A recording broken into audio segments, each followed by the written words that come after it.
ॐ अजाय नमः ॐ अव्ययाय नमः ॐ अविनाशिने नमः ॐ अचिन्त्याय नमः ॐ अप्रमेयाय नमः ॐ अद्वितीयाय नमः ॐ अनिकेताय नमः ॐ अनुशासनप्रियाय नमः ॐ अन्तःसाक्षिणे नमः ॐ अन्तर्यामिने नमः ॐ आनन्दाय नमः ॐ आत्मस्वरूपाय नमः ॐ आङ्ग्लभाषाविदुत्तमाय नमः ॐ ईश्वराय नमः ॐ उदारहृदयाय नमः ॐ उत्साहवर्धकाय नमः ॐ एकस्मै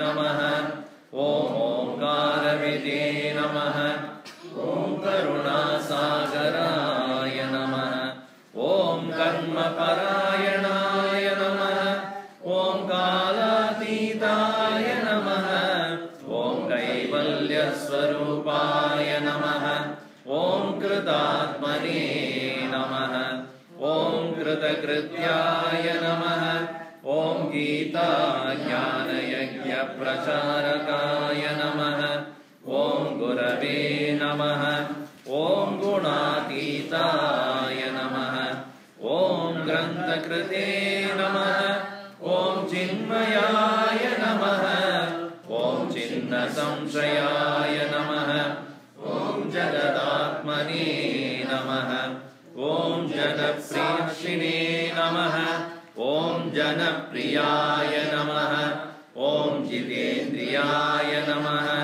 ॐ जीवब्रह्मैक्यविदे नमः ॐ जीवन्मुक्ताय नमः ॐ जीर्णमन्दिरोद्धारकाय नमः ॐ तपोवनशिष्याय नमः ॐ तपस्विने नमः ॐ तापनाशनाय नमः ॐ तीर्थस्वरूपाय नमः ॐ तेजस्विने नमः ॐ देहातीताय नमः ॐ द्वन्द्वातीताय नमः ॐ दृढनिश्चयाय नमः ॐ धर्मसंस्थापकाय नमः ॐ धीमते नमः ॐ धीराय नमः ॐ धैर्यप्रदाय नमः ॐ नारायणाय नमः ॐ निजानन्दाय नमः ॐ निरपेक्षाय नमः ॐ निःस्पृहाय नमः ॐ निरुपमाय नमः ॐ निर्विकल्पाय नमः ॐ नित्याय नमः ॐ निरञ्जनाय नमः ॐ परमाय नमः ॐ परब्रह्मणे नमः ॐ पावनाय नमः ॐ पावकाय नमः ॐ पुरुषोत्तमाय नमः ॐ प्रसन्नात्मने नमः ॐ फलासक्तिरहिताय नमः ॐ बहुभक्ताय नमः ॐ बन्धमोचकाय नमः ॐ ब्रह्मनिष्ठाय नमः ॐ ब्रह्मपराय नमः ॐ भयनाशनाय नमः ॐ भारतगौरवाय नमः ॐ भूम्ने नमः ॐ महावाक्योपदेशकाय नमः ॐ महर्षये नमः ॐ मधुरस्वभावाय नमः ॐ मनोहराय नमः ॐ महात्मने नमः ॐ मेधाविने नमः ॐ यदात्मने नमः ॐ यज्ञकृते नमः ॐ लोकप्रसिद्धाय नमः ॐ वाग्विने नमः ॐ विभवे नमः ॐ विनोदप्रियाय नमः ॐ विनयशीलाय नमः ॐ वीतरागाय नमः ॐ वेदान्तवेद्याय नमः Om Shantaya Namah. Om Shanti Pradaya Namah. Om Shastrodharakaya Namah. Om Shuddha Sattvaya Namah. Om Shruti Paragaya Namah. Om Shrotriyaya Namah. Om Sannyasine Namah. Om Samabuddhaye Namah. Om Satchidanandaya Namah. Om Sarvahita Chintakaya Namah. Om Satya Sankalpaya Namah. Om Santushtaya Namah. Om Sadave Namah. Om Sumanase Namah. Om Sukrude Namah. Om Swayam Jyotishe Namah. Om Sthita Prajnaya Namah. Om Shamashilaya Namah. Om Jnana Murtaye Namah. Om Jnana Yogine Namah. Om Jnana Triptaya Namah. Om Nitya Shuddha Buddha Mukta Swarupaya Namah. Om Nitya Shuddha Buddha Mukta Swarupaya Namah. Om Nitya Shuddha Buddha Mukta Swarupaya Namah. Om Sri Chinmaya Sadgurave Namah. Om Sri Chinmaya Sadgurave Namah.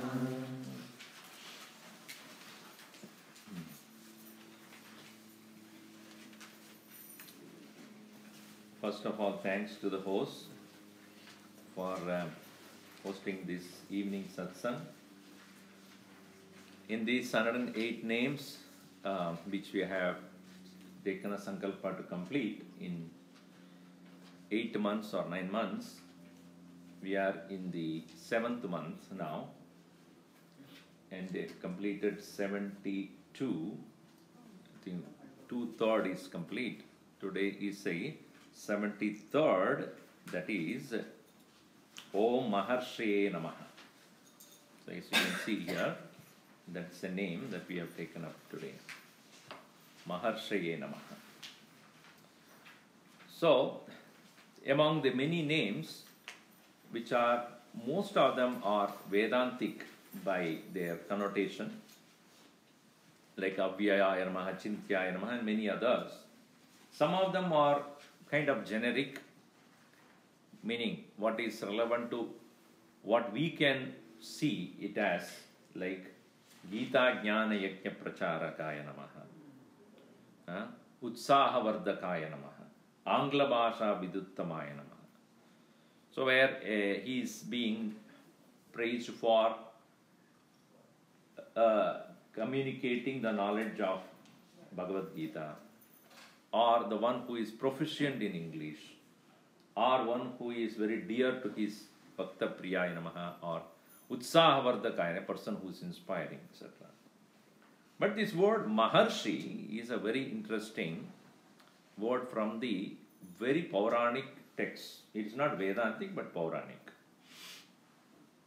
Puranas are considered to be those documents or literature, so to say, which were conceived by the great Vyasa Maharshi, and he had extolled the greatness of all the powerful beings, gods, in his 18 Puranas. And these 18 Puranas, what we see as the contribution of Veda Vyasa, there are certain characters which are common. They are considered as Sanatana, everlasting presence. Among them are the Sapta Rishis. The 7 Rishis are considered to be a common factor in all the Puranas. Some people even say even Narada is one of the Rishis. It's called Deva Rishi. So I was just looking at what are the Sapta Rishis, and it changes from context to context. So I went to Wikipedia to see what it is. And there are so many different kinds of, sets of them. One which says Atri, Bharadwaja, Gautama, Jamadagni, Kashyapa, Vasishta, Vishwamitra. But in another place where you say Angirasa, Atri, Brigu, Gautama, Kashyapa, Kutsa and Vasishta. Another place in Mahabharata, Marichi, Atri, Pulaha, Pulastya, Kratu, Vasishta, Kashyapa. Another place, Marichi, Vasishta, Angirasa, Atri, Pulastya, Pulaha, Kratu. Anyway, so it doesn't matter. All of them are some people for us, we do not know. Point is that these Maharishis are considered, or Saptarishis are considered to be the luminaries of the world. Even when you see on a dark night up above in the sky, I know, and in LA you cannot see much, but you go to the outskirts of LA where there is mountains, etc. If you have a clear sky without cloud, you will see the 7 stars there. So according to the astrology, these 7 rishis are considered as the luminaries who are there up there as stars, where they are constantly blessing the whole world. You can see 7 of them in one line. They are beautifully, arranged. So I'm sure the Western tradition also has got some actual meaning for that. And these rishis are considered as rishis. The very word rishati means janati. In Sanskrit word, rishi is one who knows. And we also know. We also know many things. But we do not know what need to be known. There are many things that we come to know, but many things that we need not know also. But there are many things that we need to know, we don't know. So when it is a janati, rishi, when you say, those people who know what needs to be known. If you are, let us say, an engineer, you are mechanical, electrical. So let us say you apply for a job, and if they ask you, obviously, they won't ask you a mechanical question or something else. What you need to know, they ask you. And if you don't know that, will they take you for the job? They won't. So in India it happens, persons who are studying zoology can also become bank officers. So that happens in many places. But when you have a particular job, you need to know certain things, right? But this is not that way. That need to know for a job. It is a need to know to guide others in their life, in their final goal. So if you are a professional who has some professional experience and some knowledge, nowadays we talk about knowledge management, right? So that means people who know certain things have to document them in such a way that will be helpful for their posterity. What you have understood and realized or experimented, you need to document it in such a way that it is useful for the next one to pick up the thread and go. They need not starting from the scratch. In the same way, in this whole universe, what is that need to be known, knowing which nothing else need to be known? Bhagavan Krishna also says, Yajñātmā sarvamidam vikyatam bhavati. Please tell me that Yajñātva, having known which, sarvamidam vikyatam bhavati. Everything will be known. Is there anything, any kind of knowledge is available, knowing which, nothing more to be known? Yajñātva kinchit jnātavyam avashishyate. Having known which, what is to be known, no more anything. Is there any kind of such knowledge, knowing which nothing needs to be known? This knowledge tradition is unique to Sanatana Dharma.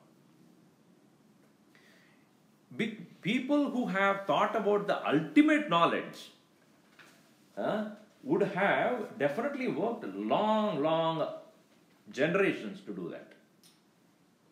Because today's world, what we see, what is immediately necessary for us, we keep going about it. But we fail to see what is that finally something which I need to know. Not for this life, for this soul to finally end its destination. What is that knowledge? Knowing which, nothing more to be known. So that is the knowledge he who has, he is called Maharishi. Mahascha Maharsha. Asau Rishischa Maharishi. Maha means that which is highest, supreme. And one who knows the highest is known as Maharshi. Rishi in general janati. Vedani janati. Vedaha janati. Vedan janati iti Rishi. The Rishi is one who knows the Vedas. But what is that in the Vedas that is ultimately to be known? Because Veda are the repository of many things. But not all things we need to know. Even in the Vedas. As Bhagavan Krishna says in 2nd chapter, Traigunya Vishaya Vedaha. Nistraigunya Bhavarjana. The Vedas have contained sciences which are within the scope of the 3 gunas. Traigunya Vishaya Vedaha, Nistraigunya Bhavarjana. Which means what? Nirvedaha Bhava. Become beyond that. So what is finally given at the end? It is like, many people eat many kind of different fruits. So the most safe food to eat is what? Safe fruit.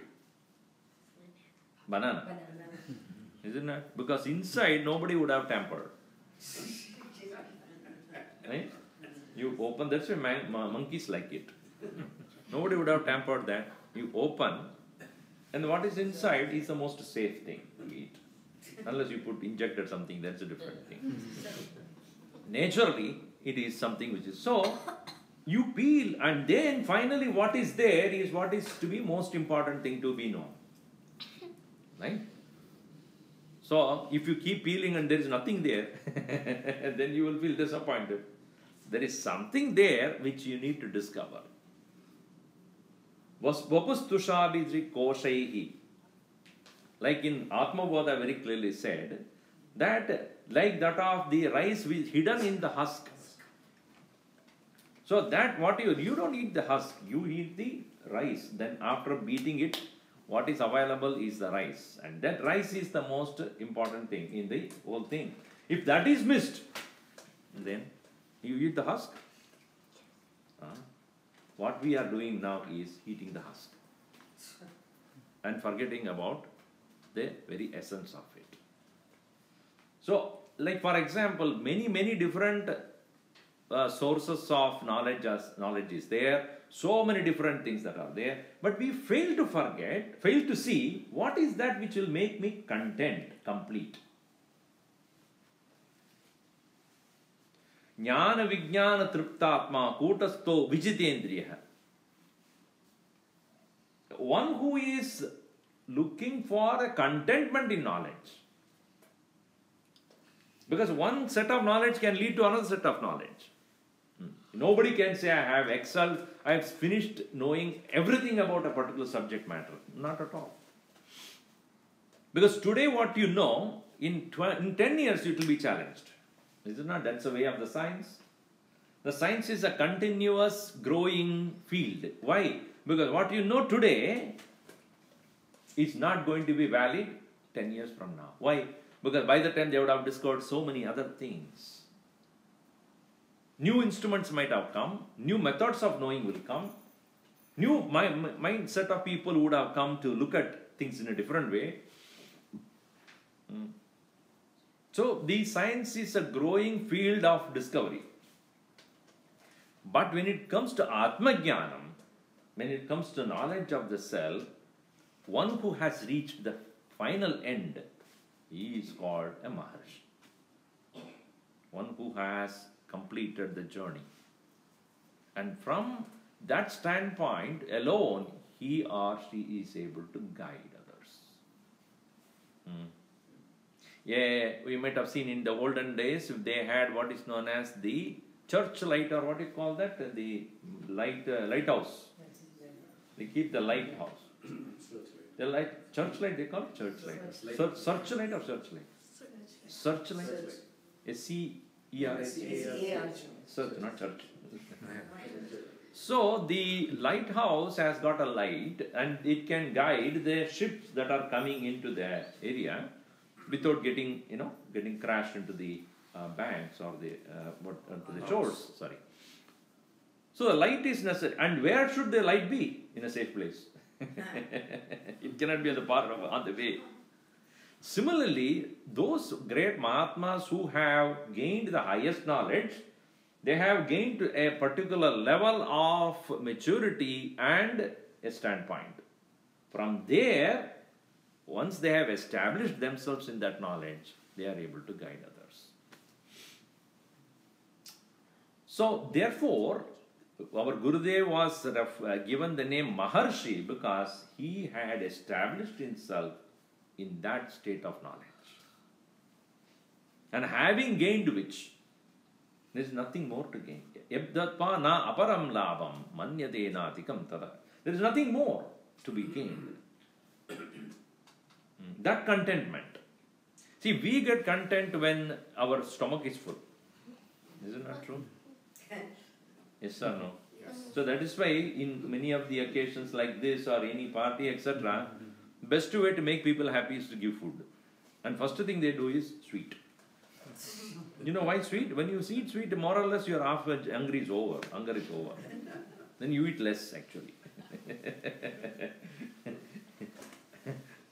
So, why do we say at the end of eating, bahut khaya, khoob khaya, done enough, satisfied. When do we feel satisfied? For temporarily at least, the stomach is full. But when you, at the end of the day, every day, can you say, I'm content, I'm complete?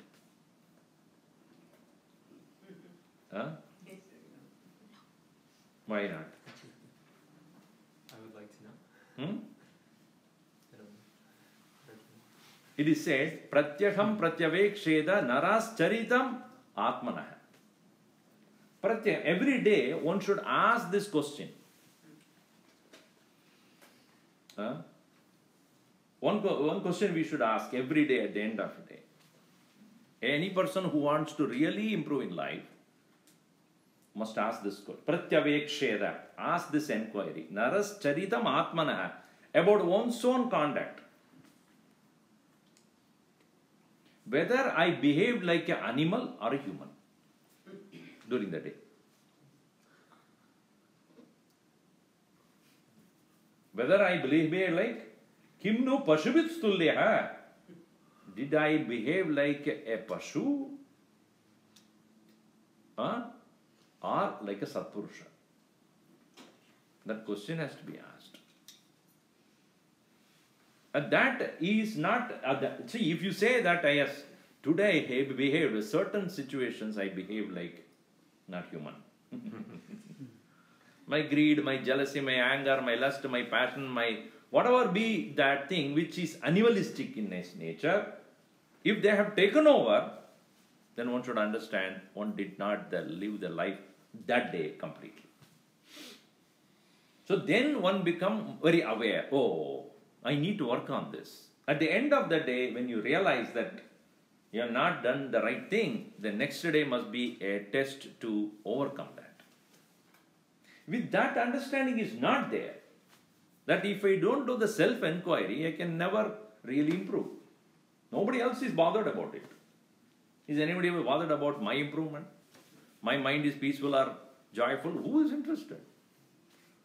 And anybody asks you? Nowadays, are you peaceful? The people ask whether you ate or not. Actually, it is said there are 5 things which are necessary for a person to be respected in the world. 5. They are called 5 V's. 5 V. You know what is V? V. 5 V. In Sanskrit, the verb. Vastrena, Vapusha, Vacha, Vidyaya, Vinayena cha. The 5 things that are necessary for us to be respected in this world.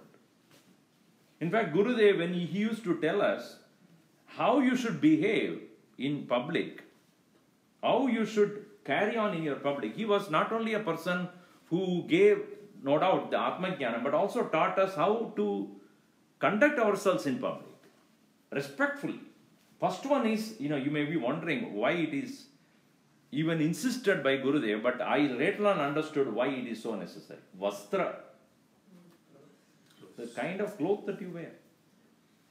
That is the first thing people notice. Is it not true? Nowadays what we see, people walk into the temple with a half dress, shorts. It's an insult to the Lord. Not to you, but insult to the Lord. Try to do that in a church, let me see. They will stop you at the beginning. See, even in some clubs, you need to wear shoes when without that you cannot get in, right? But we have this peculiar habit of Bhagavan sabko dekhta kya hai? He is looking at Atman. Why we bother about the dress? Bhagavan is not bothered, others are bothered.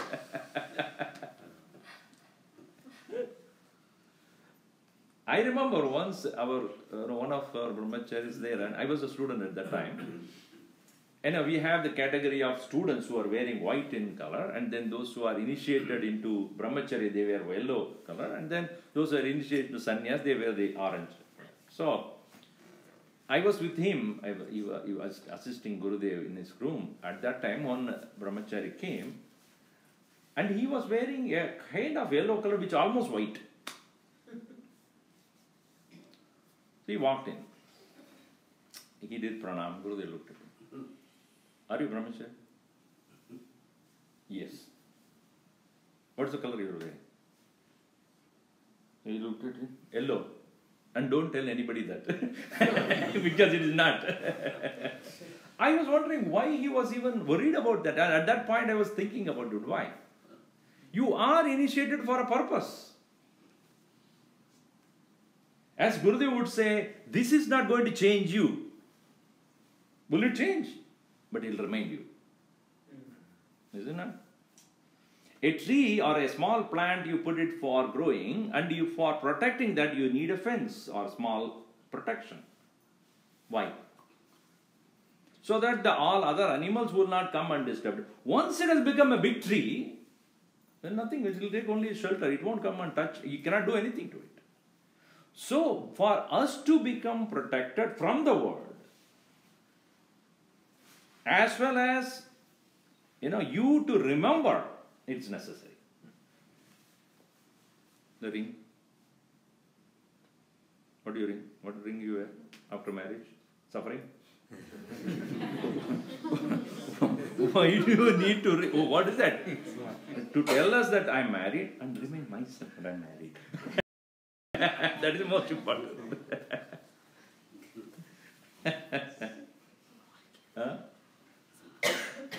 Vastrena. It's interesting. Vastra. It is the story that is said when Samudra Matanam was taking place, Lakshmi came out of it. So Samudra Raja was wondering, to whom will I give my daughter? She's called, what's her name? Lakshmi, all right, that we all very well know. Her name is Lavanya also. You know why? Lavana means salt.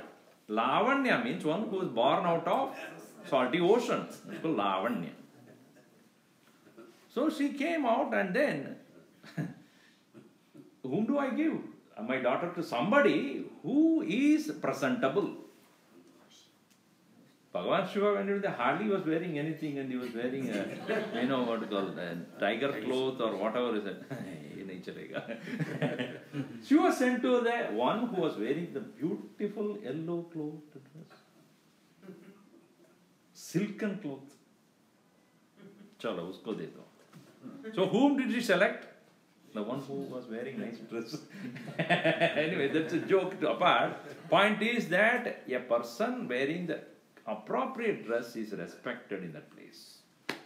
Unfortunately, it is true. Vapusha, by the body. If one is a person of even a mature thinking, must make sure that his physical presence doesn't disturb others. If he takes bath once a month. Some people ask this question, do you take bath daily? Do you daily shower?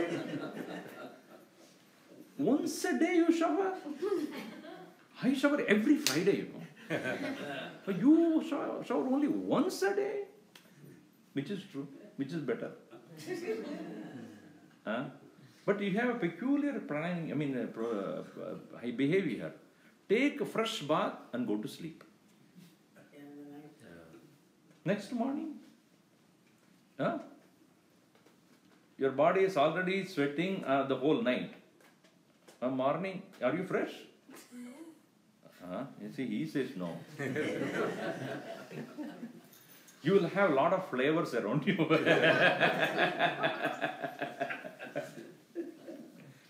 Everybody will bow to you with the nose closed. How are you? You may think that it is out of respect they are closing their nose. Actually not. Satsang opened. Samsung. Anyway, so Babusha, the physical body, how well it is presentable, that is also important. I know one of the persons, I will not tell the name of this person, and this person won't comb the hair at all. And Gurudev used to tell that person, if you are going in public and standing in front of them, better take a comb with you. Because they will be looking at your hair than anything else. What you say won't be useful. So, presentable, not only physical clothes, but also the way, physical body that we clean. Anyway, so Vastrena Vapusha and then Vacha. The words that you utter, the language that you speak, the way you do speak, and the way you respond to the world, your communication, that is also important for people to respect. If you have foul language and language others won't understand, and that's what we hear constantly. When you hear constantly, that is what you repeat. This is a dangerous thing. We don't realize that because our mind listens not out. Even passively you listen, it will become part of your vocabulary. And that's what happened to the children, You send your children after 4 years of making sure that children have the right habits and values, everything, and they send to the school within a week. The way they speak is different. Because that's what influenced by others. Vastrena babusha vacha vidyaya. With the knowledge, what knowledge you have, that is expressed in your behavior, in your way you react to situations, the way you plan or prioritize your life. These are all decided by Vidya, and finally Vinayena. How humble you are in spite of your knowledge. How amiable you are. How friendly you are. How accommodative you are. How forgiving you are. Those things. So, these are the things which are to be thought of by an individual. Did I behave like a mature individual? Pratyaham pratyaveksheta. Every day one should. So this self-evaluation is necessary for even to go to the first step of correct knowledge. So here we see Gurudev was not a person who just spoke from the only I will tell you only those people who have certain amount of maturity or certain amount of background understanding. No, he went down to the level of a common man, even though he had the highest knowledge by his own experience. But he came to the level of a common man to tell how he or she can uplift oneself to the highest. A tremendous work which is not easy. First of all, we don't even know that such a thing exists. And many times we feel that people who have this knowledge must be exclusive. They must be living in isolation and solitude. They may be doing only kind of tapas or some kind of a meditation. They should not be like a common man. Is it not when we read in the Puranas, etc., the rishis were doing tapas, sitting under a tree and for years together, and then with the people think such people alone are called rishis and not a person who is available to us. And many people have this misunderstanding. In one place it is said, Krishna bhogi, Shukas tyagi, Nrupo Janaga Ragavau, Vasishta karma nishtascha, Panchete jnanina samah. This is interesting. All these five are considered as jnanis. Who? Krishna bhogi. Think about it. Krishna is who? If you look at Krishna, he is not a person who sat under a tree and did meditation sitting there. He was a man who is available to everyone anytime and engaging in any kind of bhoga. Bhoga means not just any indulgence. Bhoga means a person who did not deny anything of the world. If you go to places like Puri, Jagannath, any of you might have, some of you might have gone. Have you anybody gone there, Puri Jagannath? You have been. Food. The only thing that they do is there, food. Even if you go to, what is that place? We went to Gujarat, what is that place? Dwaraka. Food, of varieties of food. For whom? Bhagavan. So he is not a person who will deny anything. Come on, bring. Eat. So what? Everything is enjoying. Gurudev also, I have seen many times, he will sit there and then all the food will be given. No, I need papadam. He will demand papadam. Give papadam. And hardly you would eat, but just to make the people happy there, you would just enjoy.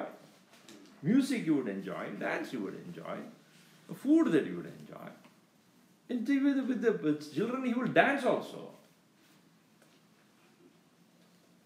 Do you consider then, therefore, he doesn't have jnanam? That's the beauty of you can never judge it like that. Krishna bhogi. And the opposite of that is the son of Vyasa, Shukas tyagi. Shuka Maharshi, even as he woke up from, got out of his mother's womb, he started walking. I am not part of the world, I am going. Why? Because even in the womb of the mother, he doesn't want to come out. He didn't want to come out.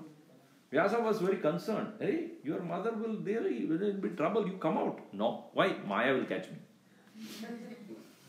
Maya will catch you? Yeah.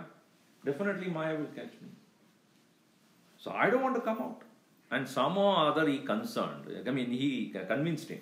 No, Maya I will be there. Don't worry. He came out, and as soon as he came, he started moving out. The story goes that Vyasa was going behind him. Hey, where are you going? I am out. Don't even call me anywhere near to be part of the world. So he was from the day one, Tyagi, renounced completely. He is also a rishi. We call it as Shuka Maharshi, the one who gave Bhagavad to whom? Parikshit. So the great Tyagi of the world, when the Vairagya Purusha means you have to know, Shuka is the Vairagya Purusha. He is also Maharshi, he is also a Jnani only. Now, interestingly, Janaka is the king.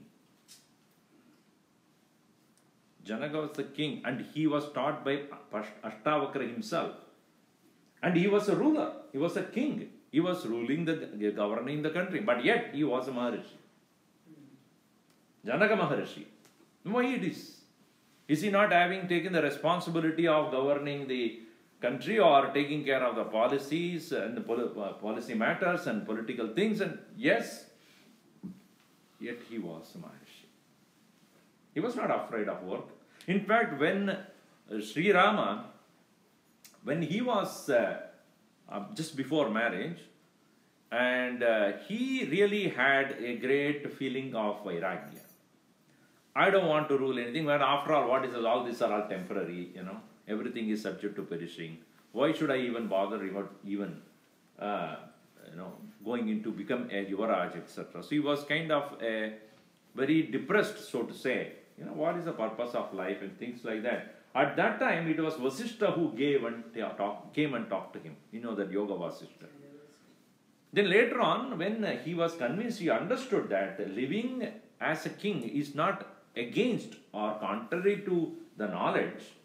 He continued to be a king, but at the same time, he was also a Maharshi. Janaka Raghavau. Nrupau, Janaka Raghavau. They are also. How many are over? Krishna, Shuka, Janaka, Rama, and Vasishtha is Karmanishta. He was doing all rituals. He is considered as Brahmarshi. He was also a Maharshi at the same time. He was also a person who was guiding the people, all the Vedic wisdom, and he was conducting or organizing the various karmas for the sake of people to become prosperous, etc. But his understanding is of the highest. Panchede jnanina samaha. They are considered as jnanis only. So you cannot brand a person as a Maharshi, must be one who is isolated, solitude, living away from the world and not interested in. No. They can be a man of the world, part of the world, doing everything. That doesn't come in contradiction to his knowledge at all.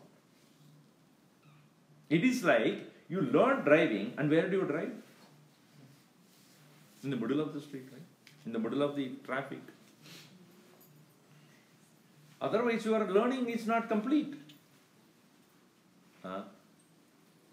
If your learning has to become complete, you have to test it where the challenge is. The taste of the pudding is in eating it, not in looking at it. I made a real nice cake, Don't eat, but. And then how do I know that it is good? Knowledge has to be tested in the world of karma. If you have the right knowledge, that would not disturb you at all. It has to be tested where it can be challenged, not in isolation. Now, one Mahatma was there, and he was in, some solitude in Gufa. He was staying and meditating. And he was not known at all by the people because they were all, other in this, at the, the side of the mountains. They were all living in very small villages and small towns. Then they slowly came to know that there is a Mahatma who was living there inside in a cave, and he was, always in isolation and a person of great knowledge, all right. So once they had a temple celebration, so they decided to come and invite him. So they all came, and in a small group, and they came and said, Mahatma, so we are so blessed to have you. Why not you please come and bless our people and say a few words? He said, no, I'm not interested. It's not any other some family function. It's a temple. So we are invoking the Lord's presence, and it will be nice if you consecrate that and all those things. After a lot of reluctance, he said, okay, I will come, on a particular day. So then they all arranged everything, and he was brought, and he was brought in a palanquin or whatever, and then they, brought him inside. Once he came in, but people do not know about him. So nobody actually even noticed him except those people who have come to invite him. So he walked by, people were doing whatever they were doing. She got very insulted. He said, I am such a Mahatma, and nobody even paying attention to me. So such a disrespect. And he got very agitated, and he straight away went there and lit a diya, and then I'm going, I'm not interested. And then he walked away and then asked the people to take him back to the solitude, and he sat back in his solitude. Did I really conquer my ego? Is it not this ego of mine is still expecting people to respect? Still making people notice me? Who is wanting this? Who needs this respect, and who is demanding this? That one is still there in me. So he realized that being in solitude, he has not destroyed the ego, he only concretized it. He realized that a mistake, that he thinks that he has conquered, But really speaking, it will be known only when it is challenged. To a healthy person, you don't need to give a medicine. If you are giving a medicine to a person, it is to make him get out of a sickness. If it doesn't do that, what is the point of that medicine? Not make a healthy person healthier. It is to relieve a person who is sick, who is sick, really, isn't it? In the same way, the knowledge is the one which will cure a disease called ego, and holding on to the ego, the knowledge is only a what do you call that? There's about ostentation only it is. It's only a mere external ornament. It has not solved the problem. So he decided, what? Next day he got out of his guha, straight went to the village and started working with them. Serving the poor, doing this. This is what Swami Ishwaranandaji did. And that's why Gurudev was so impressed by him, saying that this person did not shirk away from his responsibilities. He did not run away from the world. He no doubt went out and learned his knowledge very well, but then he came back to serve the needy, serve the poor, serve the people who are in need of their problem. So one should not misunderstand that the rishis or maharishis must be those who are secluded away, staying away from people and not available to anyone. Everybody need to respect them constantly and they do nothing. They should be part and parcel of, but Gurudev in his pledge, we know our responsibilities. Give us the ability and courage to fulfill them. Make me understand my responsibility. And we give more than what we take, etc. So many other things is given. So why those things?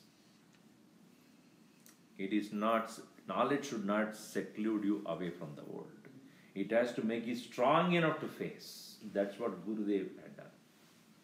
He told us, go back to the world and serve, and then you know whether you have ego or not. You do things, people will not respect it, people will not accept it, people will criticize it, ridicule it. If you know it is right, they will know it right after some time. You should not deter away from what you are doing. You should not even doubt what you are doing. You do the right thing. Bhagavan ke liye karo. Do for the Lord. So thus, whether it is Krishna or Shuka, they are all jnanis. Rama or Janaka, Vasishta, all these people are of a different, fields of experiences. But they all were jnanis. They were able to serve the need of the world. That's what Gurudev had taught us. Made us realize that it is important for us to not to shirk, not to run away. Bhagavan Krishna also what said? Go and fight. I told you what needs to be done. I have given the highest knowledge on what you should do.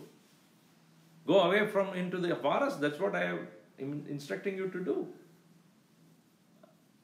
Yatra Yogeshwara Krishnaha, Yatra Partho Dhanurdharaha, Tatra Shri Vijayo Bodhihi.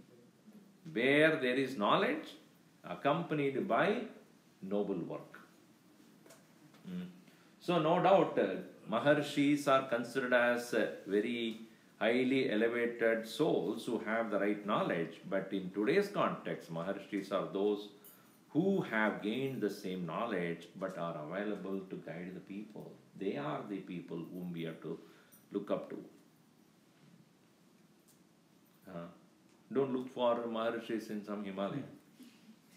Even if you learn from them, it will be useless for you back here. They should demonstrate how to use that knowledge here and now. So how do you translate that knowledge into your own life? Each of our life is so unique. Not anybody can live somebody else's life. Every one of us have our set of responsibilities, our set of interests and our field of action. How do you translate that knowledge into your field of action is where you excel. Don't imitate somebody else.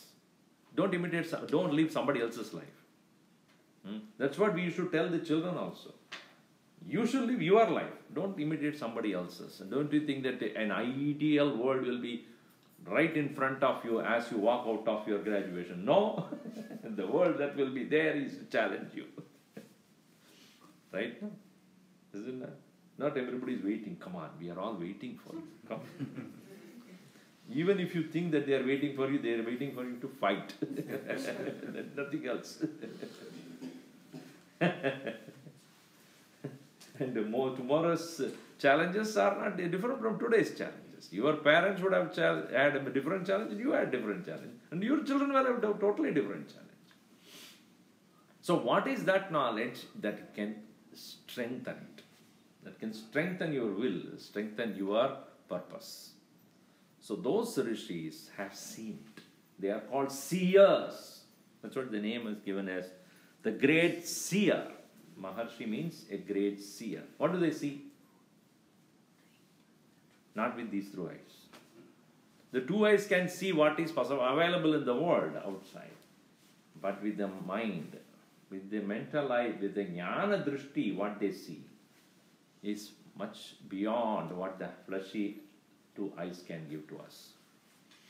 See, even if you, to give a simple example, if you know a person and you are looking at the person, you are not looking at that person. The knowledge about that person comes to your mind, about what you know about that person. Is it not true? It's like a child at home and the dad walks in, who is a police officer, wearing the police dress. But the child doesn't look at him as a police officer. Does he? But daddy has come home. Whereas if he walks into the street and there is a fellow who has just committed a crime, what do he look at him as? Daddy. Daddy? Maybe daddy. For him is a police officer only. Person is the same. But the child looks at him not as a police officer. Because his relationship with them is the daddy. In and through the police dress, he will see only daddy. Is it not? Similarly, the rishis are those, in and through every living being, they see the one Paramatman. And that is the reason why they do not have any discrimination based upon caste, color, creed, race, religion, faith, status, nothing. Samadarshinaha, they could see that one only. Not that they don't see physically, they may see other things, but in their mind, they don't see the external physical appearances of the people. They see that one homogeneous presence. This ekatva darshanam. Tatra ko moha kashogaha ekatvam anupashyataha. Upanishad says when one has seen the oneness in everything, where is a question of delusion and anger and frustration to that person? On what? So those people who have seen that oneness, they are called the Maharishi. They are the seers. So Mahatmas are those who have gained that vision and they translate that to each one of us. When they translate that to each one of us, it is our own striving, our own prayatna, that should make us also see the same way they see it. They are called yatis. Yatis means those who are putting forth the effort. Yataya shuddha sattvaha. Just now when we chanted, na karmana na prajaya dhanena tyagene ke amrutatva manashuhu parenanakam nihitam guhayam viprajado yat yatayaha vishanti. Yatayaha means those who do the effort to see that. They enter into that. So they translate their knowledge to us as a learning, and we should translate that in our mind as a correct vision. That is their guidance. That's where they come in. So they become the true guidance, true guides for us to learn from them. Not only that, but how to translate that into our daily life. And that is where these Mahatmas become a part and parcel of a truly evolving individual. If we are not interested, we just ape what others do, what my parents have done, what my neighbors are doing, then you don't need all these things. So when you say Maharshi, we are referring to those who have a greatest vision of life, who can translate that into our daily life. And that's what Gurudev did. When he came to start talking to everybody, nobody said that we don't need it.